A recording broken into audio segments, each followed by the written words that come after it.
What would happen if I told you that Lewis Hamilton could be saving Ferrari from the inside? And that Nico Rosberg has just released a bomb that changes everything? What exactly do the mysterious documents that Hamilton have sent to Maranello? And why is Rosberg convinced that they could decide the future of all Italian team?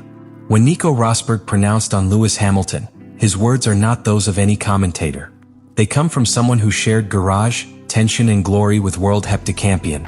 Rosberg is not only an ex-partner, but the only pilot who managed to dethrone Hamilton on equal terms with the same car in one of the most intense seasons in the modern history of F1, 2016. Since then, his analysis has always loaded a different nuance, as if he knew secrets of the British that no one else has had the privilege or misfortune of experiencing closely. Therefore, when Rosberg launches a warning about Ferrari and the treatment of Hamilton, it is not to make media noise. It is because he knows what he takes to win, and also what can lead to a team to self-destruct. What Rosberg has said sounds direct, but hides layers of covert criticism. That a world champion publicly affirms that Ferrari has the obligation to listen to Hamilton is not a technical comment. It is a way of exposing what many within the paddock have been murmuring for months, that Ferrari, despite their resources, talent and trajectory, remains stuck in rigid, ankylosed internal structures, unable to evolve with the speed required by the elite. What is at stake is not a simple disagreement between pilot and engineers. What Rosberg makes clear is that Ferrari faces an existential choice. Are they going to continue operating under the arrogance of a glorious inheritance that no longer translates into results?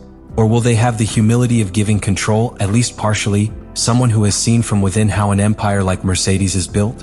And Rosberg knows that this decision can define the destiny of the entire organization. In this context, your phrase resonates even more powerful. If you do not listen to what a worldwide heptacampion tells you, who are you willing to listen? It is not just respect for a veteran pilot. It is efficiency, competitive survival. Because if Ferrari wasted knowledge, experience and methodological approach that Hamilton has taken with him after 12 years in Mercedes, what is at stake is not just a championship. It is its legitimacy as a big team.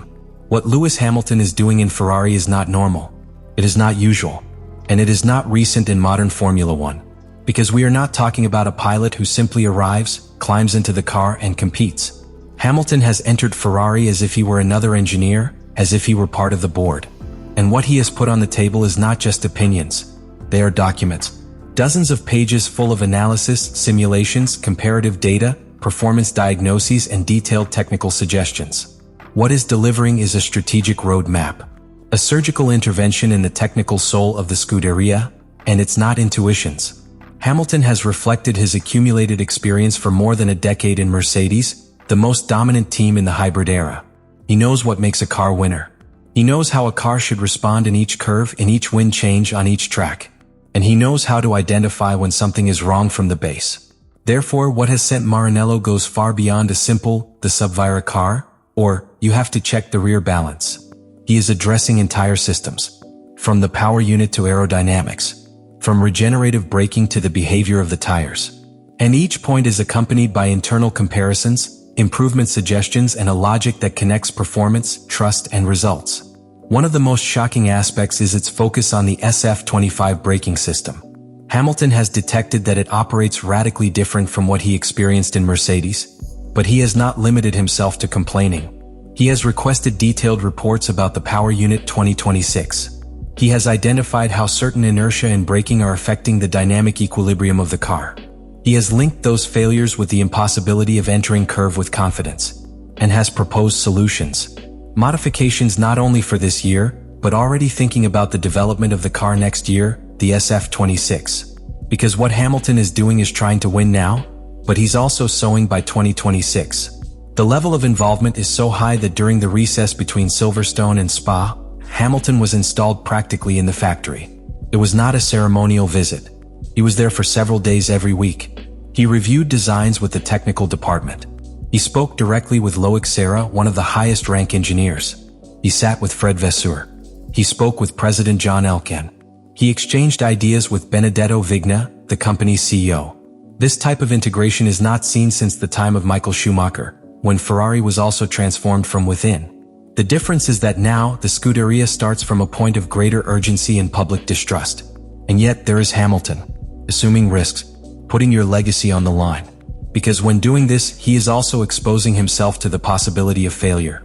If Ferrari does not change, if he does not listen, if he does not apply what he already has in his silver tray, the narrative will turn against him.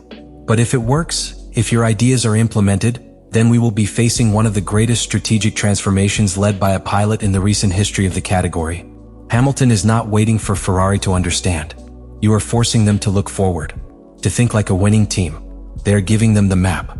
The question is whether they will have the courage to follow it. The SF25 has been presented to the world as the new Ferrari banner to return to the top. But on the track, that promise is broken down into a series of structural problems that no change of spoiler or new diffuser has managed to solve. The car is not only unpredictable, it is capricious. It requires surgical precision in the configuration that makes pilots almost impossible to find consistency between one session and another.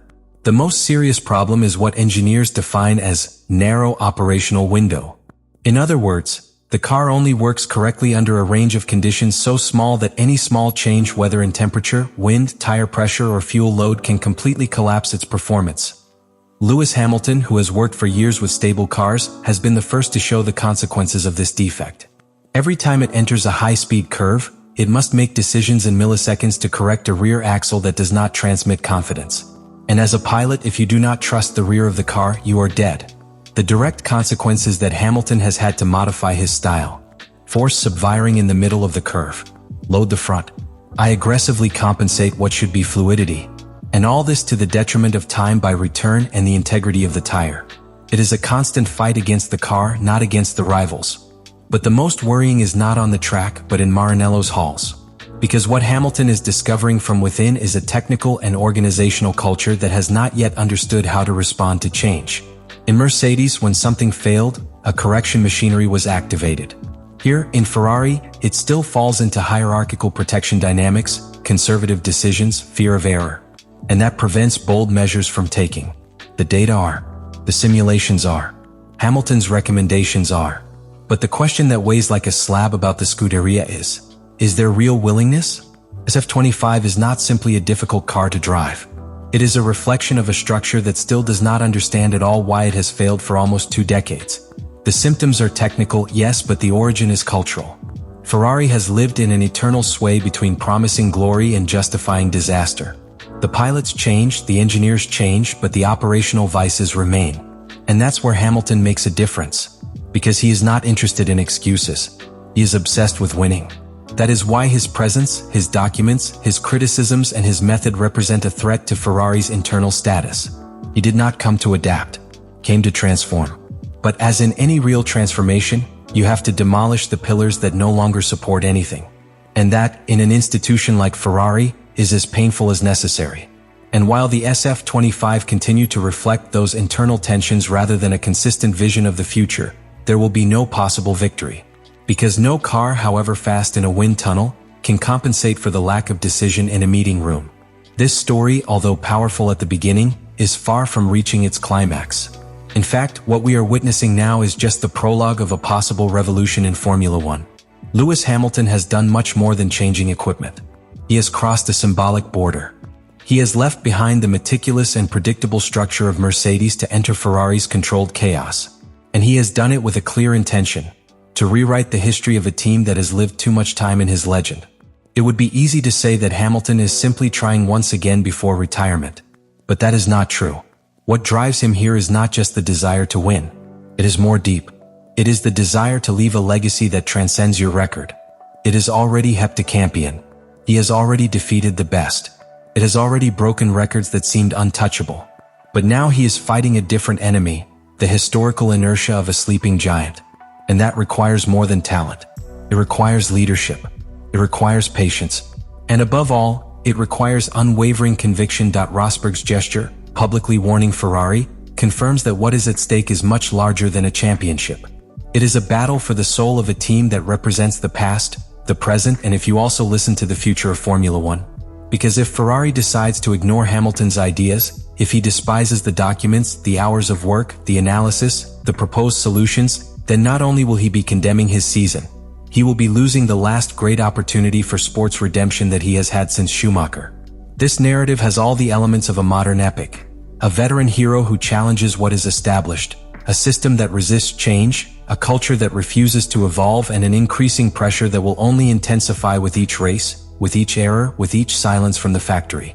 It is not just technique or internal policy. It is a moral choice that Ferrari has to take. Are they going to allow someone to transform them, although that implies accepting that they have been wrong for years? Let it in the comments.